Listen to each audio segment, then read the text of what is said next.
Maayong gabi mga kaigsuonan para sa atong pagpamalandong sa nining kagabhion.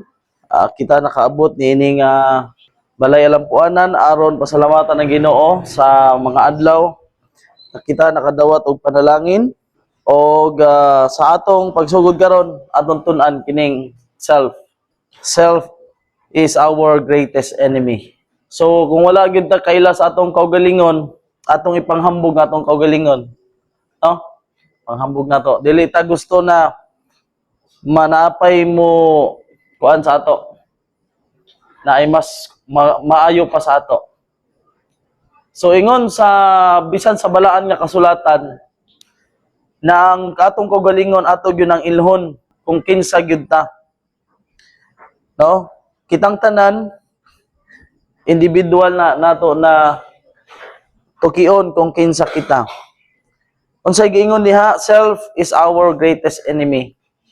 Usahay ang kaaway man sa tao ang iyang silingan, ang iyang isig ka tao, no? Tapos igugmao nato atong kaugalingon.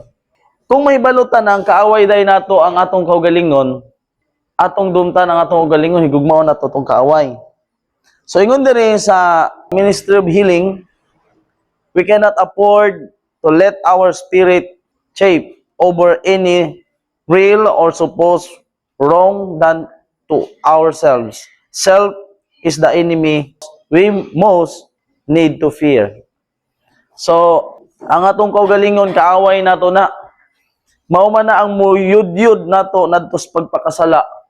Mao man na ang makaamong. Kapag ma-overcome nato ang atong kaugalingon, na ay makita na kanang masuko ba? Ang uban gani ipanghambog pa na nasuko siya, no? Ipakita gyud niya ang iyang kasuko.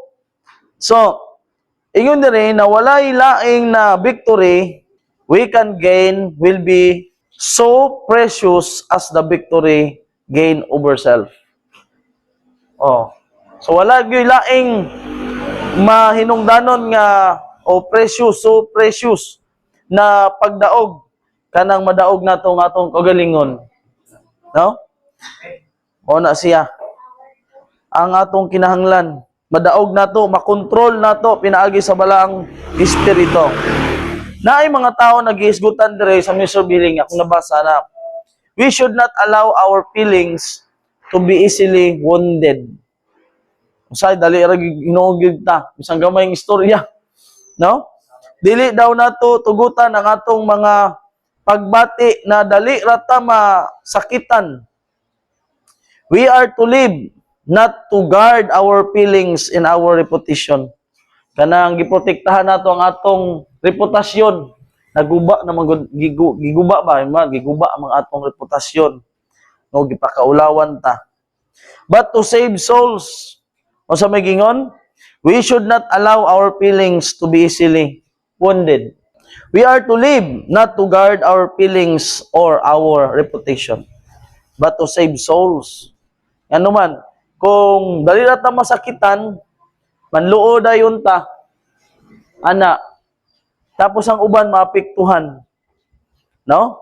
Tapos pag magluod na ta, makasulti ba tag maayaw? Dili na, oy. Lain na gay imong paminaw, mamula na ang imong naong, mangurog ka na. Ug anang gingon sa Biblia pa na once na makabati na kaana nga pagbati, mas maayo pa may maghilom. Oh, yun niya. As we become interested in the salvation of souls, we cease to mind the little differences. Bisan gani mga mag-asawa, magbulag oy gamay ra, wala timplahay kape. Bisan ang mga mag-uyab gamay lang na bikil. No? Dili magagmay ra gyud ginuton pa gyud na magitaw na gamay. Sang gamay, ginuton pa gyud. Diha sa atong mga associations with one another. Whatever others may think of us or do to us, saan ingon diha, it need not disturb our oneness with Christ, with God, with Christ. Bisan unsa paghihuna-huna sa mga tao diri sa ato o gibuhat sa mga tao sa ato, di gyud na unta na makabalda sa atong pakighiusa sa Ginoo. our fellowship of the Spirit. What glory is it if we be buffeted for your faults? O, hunay gingon. Unsay gingon, do not retaliate. Ano, unsay bot pasabot sa do not retaliate? Ha? Di ka mo balos. Kanang gitawag po na backbiting, no? Dili ka mo retaliate. Usahay gani, pagkuhan, usa pa lang gikuhan sa imo, tulo na da. Usa pa lang sulti niya sa imo. Naghana. So, ingon dili, ayaw gyud og balos. So, for as you can do so, remove all cause for miscomprehension. Avoid the appearance of evil. Do all that lies in your power without the sacrifice of principle to reconciliate others. So muna, kanang dili ta mag-retaliate. Lisod kayo na. Ingon na rin, if impatient words are spoken to you, unsa may gingon, never reply in the same spirit. Oh, kung naitaw na nahangit na gyud sa imo, nagsulti na gyud og bisan unsa man, ha? Never reply in the same spirit. Ah, lisod kayo, no? Lisod kayo na. Bugat kayo na, oy. Bugat kayo. Usahay, di ta kakuan, kapugong. Remember that as soft answer turneth away wrath. Proverbs 15 verse 1. And there is wonderful power in silence. Na ay adunay dako nga wonderful kahibulungan nga gahom sa paghilom. Words spoken in reply to one who is angry sometimes serve only to exasperate. Muna siya. So, kung kalayo ang imong kaistorya, tapos kayo kagyop kapod, sunog yun. Parehas mo. Wagi ka kuanan. Wag yun. So, ingon diri mas maayo pa na maghilom na lang ta. Pasagdi na lang na siya. Kay di naman yun na mapugnan. Oh. So, ang importante kaayo, kung ma-overcome nato ang atong kaugalingon, self is our greatest enemy. Oh, greatest enemy. Napabay mo dako ana? Na ay greater, na kini greatest na siya. Wa na gyud mo labaw pa na, super na. Oo. So, kung magsaligtas atong kaugalingon kadalasan pakyas gid na. Pakyas tapos daghantay mahimong mga kaaway. And day by day, each must strive for the victory. So, kung kay balo na kas imong kaugalingon, dali ra ka masakitan, dali ka ra manluod, gamay ng istorya, wa na. No? Wala na. So, ingon din there must be no careless, hazard, work in the foundation chosen or in the structure build thereon. Our physical, mental, and moral powers must be trained. Every ability must be cultivated and used to the fullness extent of every power must be brought into working order. So, muna siya. So, ang uban, ilang gihigugmang ilang kaugalingon, ang uban, ilang gihimo nilang self is the God they worship. Ang kaugalingon, ingon dire, kinahanglan ma-crucified. Ang self, kailangan siya mailansang. Purity and holiness will be developed in the character. So, bisan unsaon pa na nimo memorize ang prophecy. Bisan unsaon pa na nimo memorize ka ng mga doktrina. Ingon sa Spirit of Prophecy, gaano man ka-perfect ang picture. Ang law of God, gaano man daw nato ka-memorize ang truth, gaano man nato ka-memorize, gipahisama siya sa Spirit of Prophecy sa perfect picture. Ingon dito, ang law of God, ang kamaturan sa Ginoo, sama siya sa perfect na picture.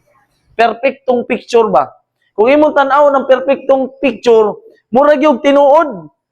Pero ingon dito, still a picture, a shadow of reality.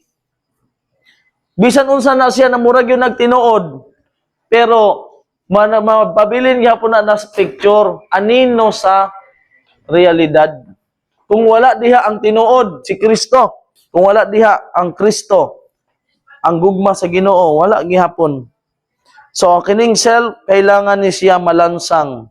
Ingon dire, dali ra ba supilon ang kaugalingon? Ha? Lisod ingon dire oh. Self is difficult to conquer. Human depravity in every form is not easily brought into subjection to the Spirit of Christ. Isod yun na siya supilon ang kaugalingon.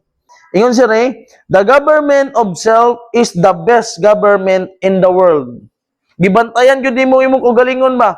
Kaya ang tao, kung ang tao daw, sayon ra daw na masabta na ang tao kanang nagunahuna siya sa ugalingon na matuwid ba, perfect or matarong, kung sige na siya tan-aw sa uban. Oh. Oh, kay kung magunahuna na gani siya na murag matarong na siya, balaan na siya, ang buhaton daw sa tao mo gani ang ipatan-aw gyud sa Ginoo sa ato ang kung unsa ta kahugaw. Kung aton tan-aw sa atong ugalingon, kuha na gyud ta, murag balaan na ta. Ang mahimo ana, magsige ka na pug tan-aw sa uban. Oh, ma-overlook na nato tong ugalingon. In the natural man must die, and the new man, Christ Jesus, take possession of the soul, so that the followers of Christ may say in verity and truth. Ingon sa ingon ni Apostol Pablo, I live, yet not I, but Christ liveth in me. Asa na siya mabasa? Galatia 2:20. 20-21. Nadili na ako ang nabuhi, kundi si Kristo na. Ug ang sulod na ako, ingon siya, si Kristo. Kinabuhi ako pinagis pagtuo kang Kristo. Dili na ako ang mabuhi. Kumbaga, sa Galatia, namatay na yung ingon ni Apostol Pablo na ginapanton niya ang iyang kugalingon. No? Ginapanton. So kinig yung atong kaugalingon, lisyod gyud ni. Naingon sa Ginoo, naingon dito na kinahanglan gyud nato ma-overcome. So mo na siya.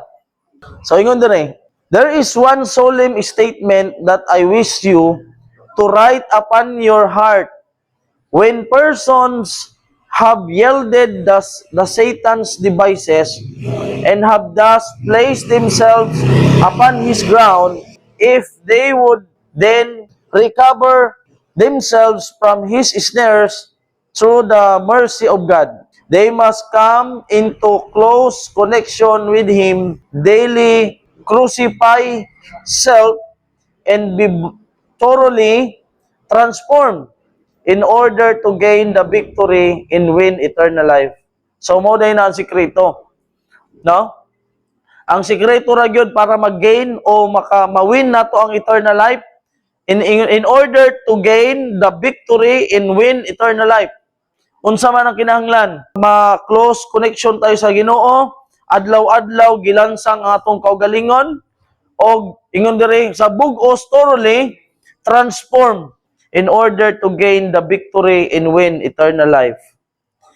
Ingon dire, now you must be most zealously in earnest to overcome every defect in our characters and lead a life of humiliation and trusting, pleading prayer and faith, as God for Christ's sake to cancel the past, so that the seeds of evil that you have sown may not be extended and be treasured up as wrath against the day of wrath. So muna siya. So ang kinahanglan gyud, ang yawi gyud ani, na kinahanglan mapaduol ta sa Ginoo, makabaton tag connection sa Ginoo. Kaso ang sala man, sumala sa Isaias 59, ang sala sa tao, mauna siya ang magpabulag sa Ginoo. So dili gihapon ta makaduol sa iya.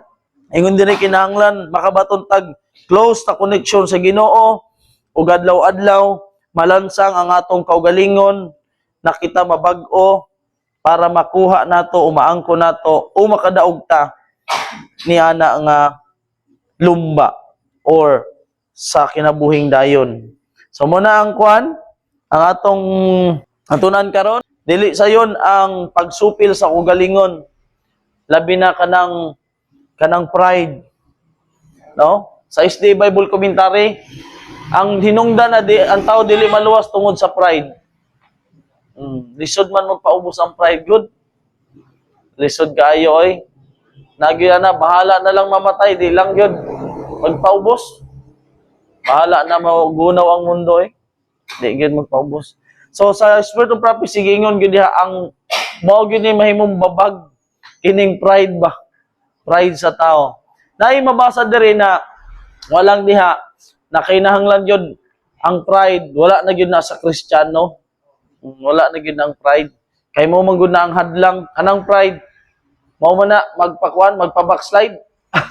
Magpa-backslide kung dili ka ma-backslide, ang imong kauban ma-backslide nimo. Anara na. So, yan po na to si Ginoo. Nauna, makangkir na to itong galingon, makuha na to, masupil na to, dili ta dali masakitan. Pagkahuman, dili ta mutubag, no? No, dili ta mag-retaliate. Oh, dili ta mag-retaliate. Nalisod kayo. Kini dali ra gyud ni basahon, dali ra ni explain. Pero sa actual, lisod kayo ni. Lisod kayo ni. Mutulog yun imuluha ni. Oh. Kaya ngingingon diri na kung naay mga impatient words na isulti sa imo, tapos ingon kadingon diri ka mo reply ana nga same spirit, lisod kayo na oy. Tanggal ang atong pagka-adventist ana. Di ba? Oo. So, kining sulti, kundi na to ang pinganing mga sulti. Wala oy. Ang sulti, bisan ka babata pa mo, bisan og kuan kanang suod mo kayo, tas masayop lang ka og sulti, bisan og kausara nimo gisulti, ana. Oh, putol na, haantod sa hantod na na. Nay uban gani, tinuig ang tingganay. Ako'y makailana, magkakuan na. Tinuig, binuwan, walay tingganay. Mao na siya. So, yan po nato sa Ginoo na ang atong kaugalingon dili ta magkumpiyansa. Di ta magkumpiyansa sa atong kaugalingon. Oh, di ta magkumpiyansa. Ang atong kaugalingon ato ng greatest enemy. Oh, ang kaaway nato duha raman si Satan o ang atong kaugalingon. Oh, atong kaugalingon. Mao gyud nay muyud-yud sa ato. Oh, mo nay muyud-yud. So, nining kagabion, naot na kakaton ta sa mensahe, tabangan ta sa Ginoo na ang atong kaugalingon atong makuan, atong makoreksyonan. Okay, kung ang makoreksyon sa imo laing tao, lisod man, ikaw na lang magkoreksyon sa imo. Di ba? Ana.